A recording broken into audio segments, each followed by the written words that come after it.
Caros irmãos e irmãs em Cristo Jesus, ao celebrarmos a ascensão de nosso Senhor Jesus Cristo, nós não celebramos como memória algo que nos contaram. Nós celebramos um fato histórico que diz respeito não somente à nossa fé, mas ao destino de toda a humanidade. Não somos nós que celebramos para nós, nem somos nós que celebramos a nós mesmos. Nós celebramos a ascensão do Senhor, quando o Senhor, no pleno cumprimento de sua palavra, após 40 dias da sua ressurreição e permanência com os fiéis, com a primeira igreja, com aquele primeiro grupo. Então o Senhor, cumprindo sua palavra, que disse: eu vim do Pai e ao Pai volto, retorna ao Pai. Jesus não é levado ao Pai, ele volta ao Pai, ele ascende. E o que significa isto para nós? Na primeira oração da Santa Missa já ouvimos: a ascensão de nosso Senhor Jesus Cristo já é nossa vitória. Certamente que nos primeiros dias da ascensão do Senhor, assim não o compreenderam os apóstolos e o primeiro grupo da igreja, Santas Mulheres e a Virgem Mãe Santíssima, porque poderiam pensar entre si: mas como? Nós acabamos de perder Jesus ressuscitado, que estava aqui convivendo conosco, que conosco comia, bebia, mostrando a sua gloriosa ressurreição. Nós o acabamos de perder porque ele voltou ao Pai. Como pode dizer-se que a ascensão do Senhor é nossa vitória?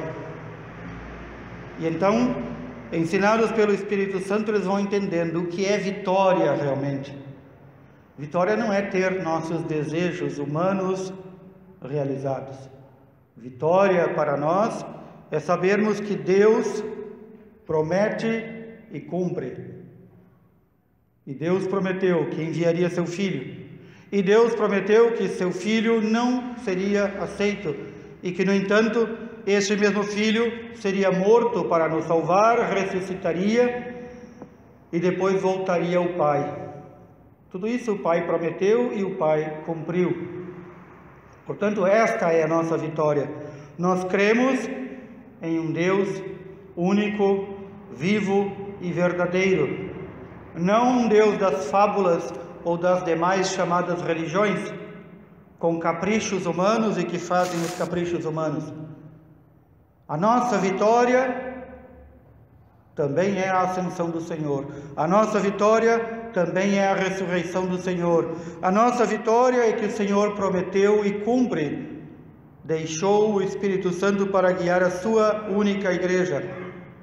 E a nossa esperança, e aqui vem o que nós acabamos de ouvir, quando São Paulo, na carta aos Efésios, diz que Deus vos dê a conhecer, por meio do Espírito de sabedoria, que Deus vos revele e vos dê a conhecer, que Ele abra o vosso coração, para que saibais qual é a esperança para a qual fostes chamados.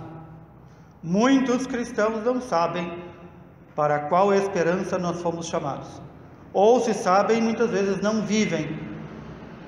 São aqueles que põem ainda a sua esperança nas coisas do mundo, que põem a sua esperança nas forças de seu corpo, ou que põem a sua esperança nos poderes políticos do mundo. Estes não creem no Senhor.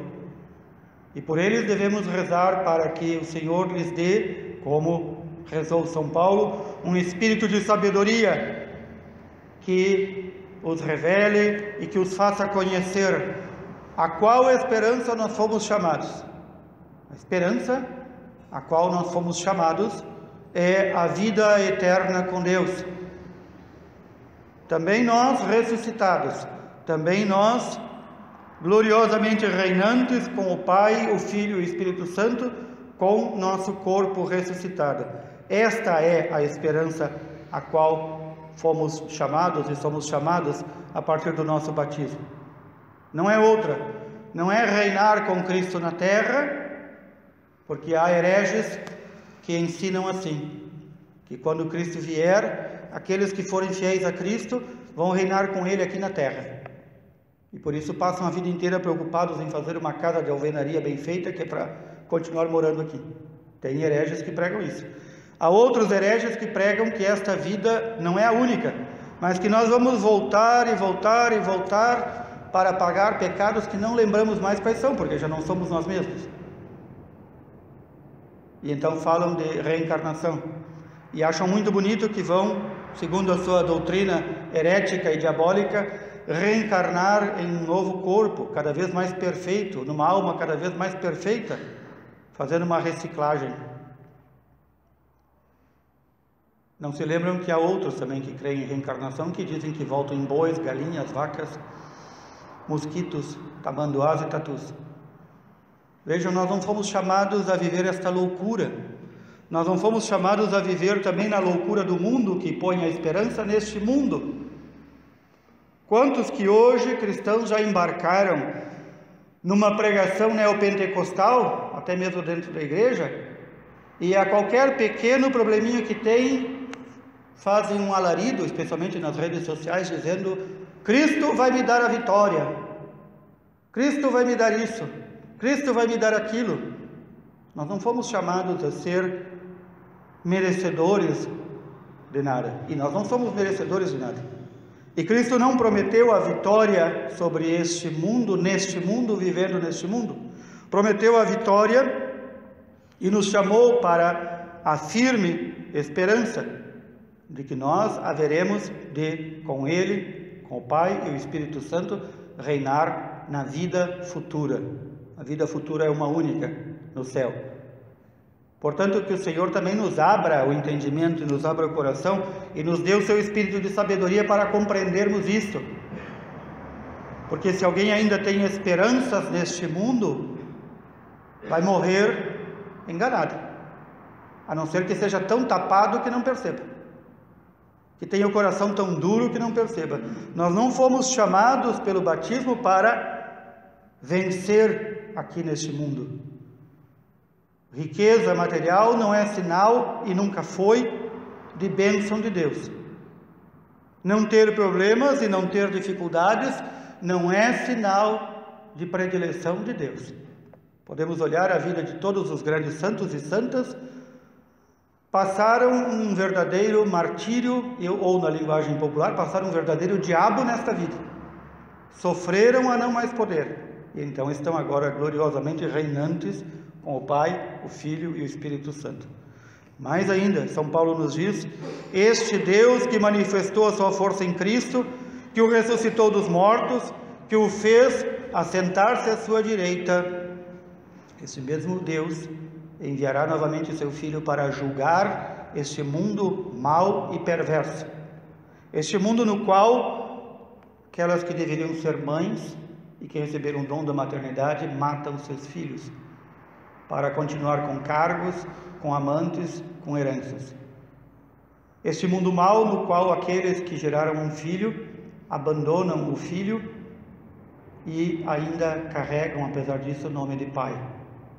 Este mundo mau em que a corrupção não é algo, especialmente no nosso país, restrito aos poderosos, desde o pequeno que rouba sem necessidade. Ali já há a corrupção. Ali já há o famoso jeitinho brasileiro, que nada mais é um jeitinho ensinado pelo diabo. Ali, nesses pequenos deslizes, que nós dizemos pequenos, e que haveremos de pagar por eles, é que Deus demonstra como é este mundo. Um mundo que nos ensina a trapacear. Um mundo que ensina que o trabalho não é importante. O importante é ter posição social ou aparecer. Um mundo que nos ensina que qualquer um, que com qualquer vida que tiver levado, é digno até de uma missa. Este é o mundo em que vivemos. Quem quer reinar neste mundo? Quem quer vencer neste mundo? Só alguém que ainda não acordou. Nós fomos chamados para algo muito maior. Muito, quando eu digo aqui, faltam palavras. Nós fomos chamados para a excelência das excelências. Viver a vida eterna. Na eterna delícia de fruir do Pai, do Filho e do Espírito Santo. Nós não fomos chamados a sermos um bicharoco, uma minhoca se arrastando nessa lama deste mundo. Nós fomos chamados a coisas grandes, mas fomos chamados pelo nosso batismo, mas ao mesmo tempo fomos obrigados pelo Senhor a algo.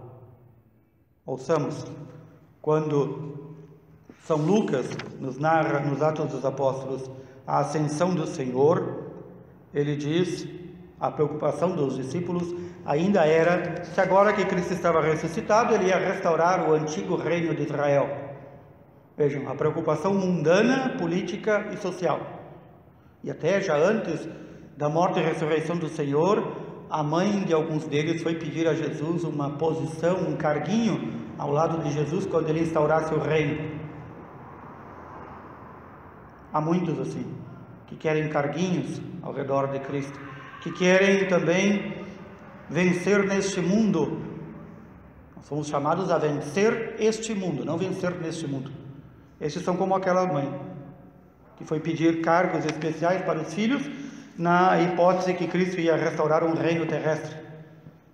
E então esses discípulos, esses apóstolos ainda estão preocupados com as coisas mundanas. Senhor, é agora que tu vai restaurar o reino?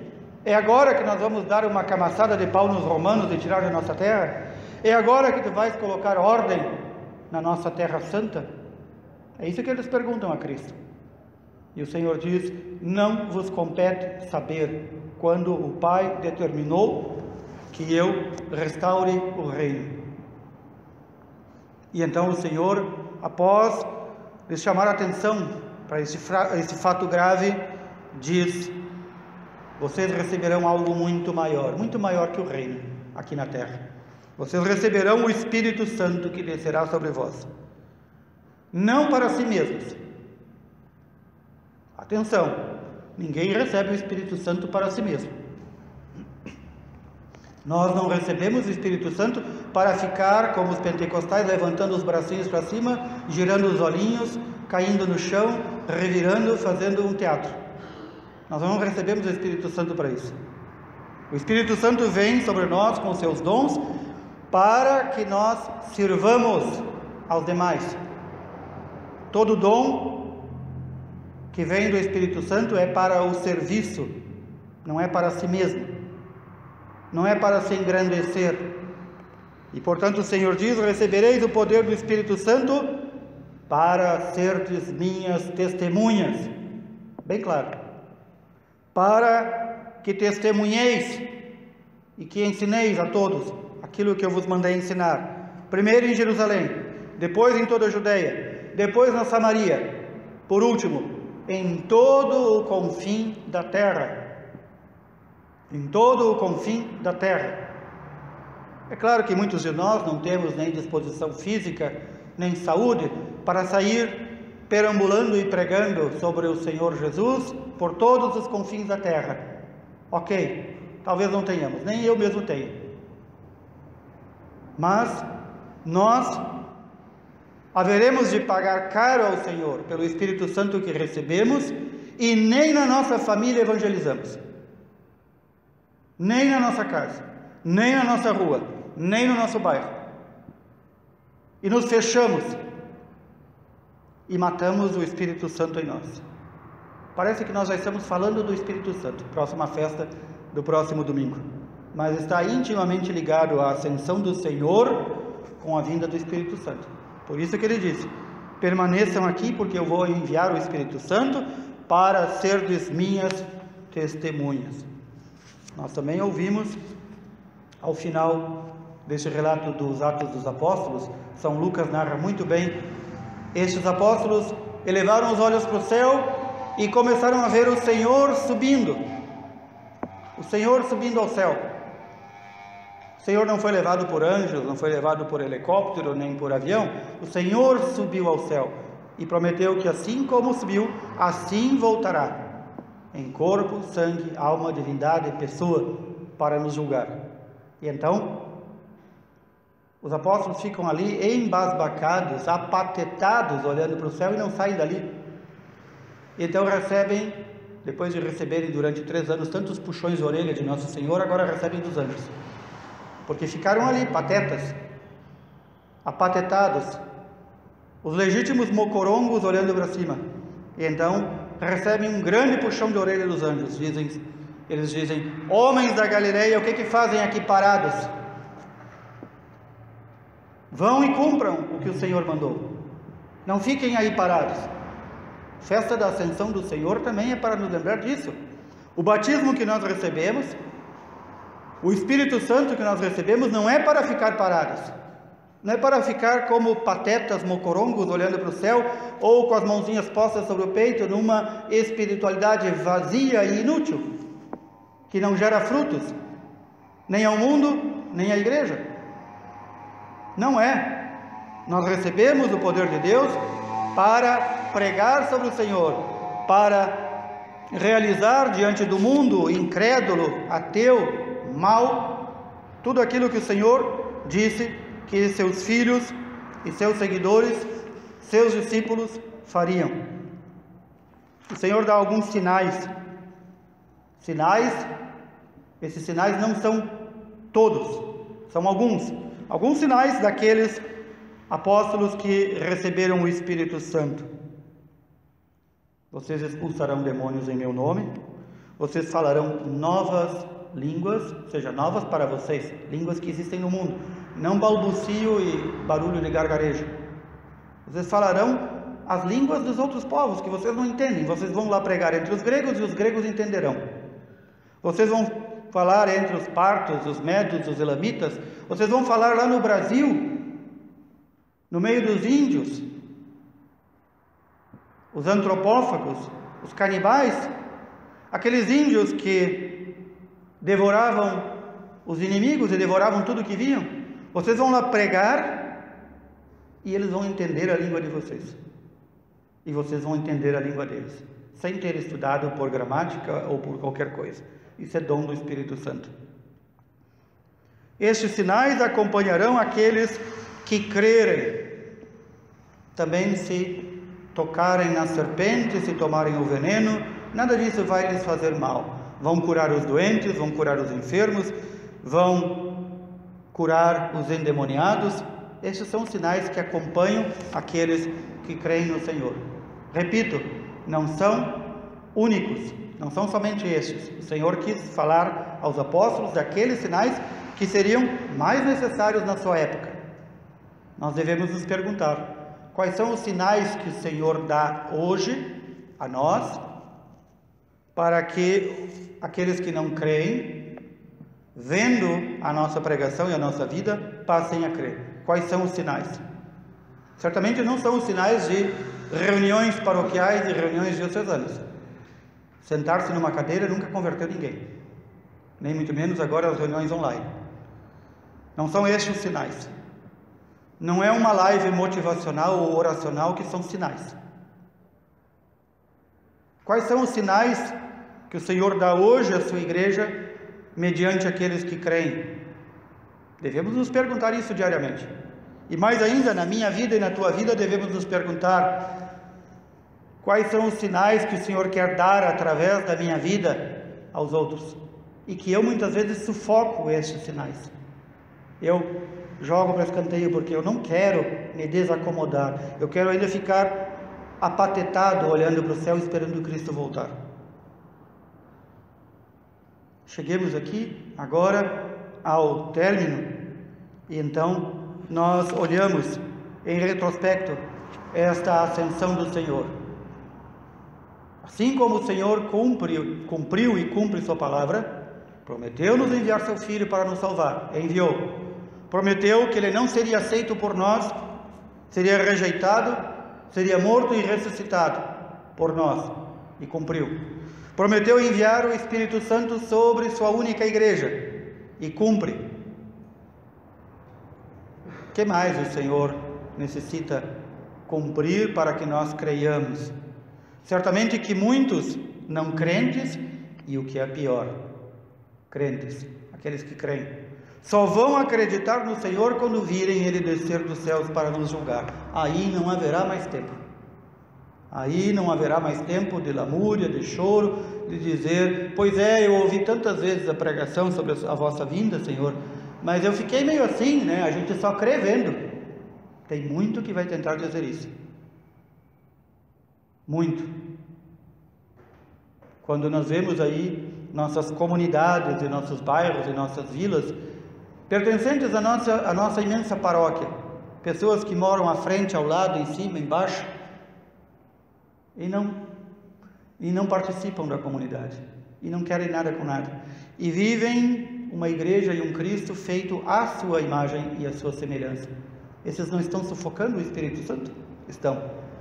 Esses não estão negando o Senhor? Estão. Será que não se percebem? Se não se percebem, se têm o coração fechado, rezemos como São Paulo, que o Senhor lhes abra o coração, o entendimento e lhes dê o espírito de sabedoria, porque depois será tarde. Que lhes dê agora o espírito de sabedoria. E a nós que aqui estamos, e a nós que procuramos ser fiéis ao Senhor, e a nós que a cada domingo, dia do Senhor, nos reunimos para ouvir a sua palavra e louvá-lo, que o Senhor também abra o nosso entendimento, abra o nosso coração, nos dê este espírito de sabedoria, para não vivermos na igreja como se fôssemos espectadores. Se fala tanto nos dias de hoje de protagonismo dos leigos. Os leigos são vós. O único não leigo aqui sou eu, o sacerdote. Onde está o protagonismo dos leigos? Não precisamos falar em protagonismo de leigos, tantas vezes até se fala nas pastorais sociais em coisas como, com a linguagem mundana, de pessoas voluntárias. Na igreja não há lugar para voluntários, na igreja não há lugar para protagonismo, na igreja há lugar para serviço, e serviço não falta. Que o Espírito Santo, dom de sabedoria de Deus, nos seja dado, para nos coçarmos, para nós sairmos dessa letargia em que vivemos, uma fé morta, uma fé sem obras. Que o Senhor, pela sua morte e ressurreição, pela sua ascensão, derrame sobre todos nós o Espírito Santo, dom de Deus, com o dom da verdadeira sabedoria. Que assim o Senhor nos mantenha. Louvado seja nosso Senhor Jesus Cristo. Para sempre seja louvado.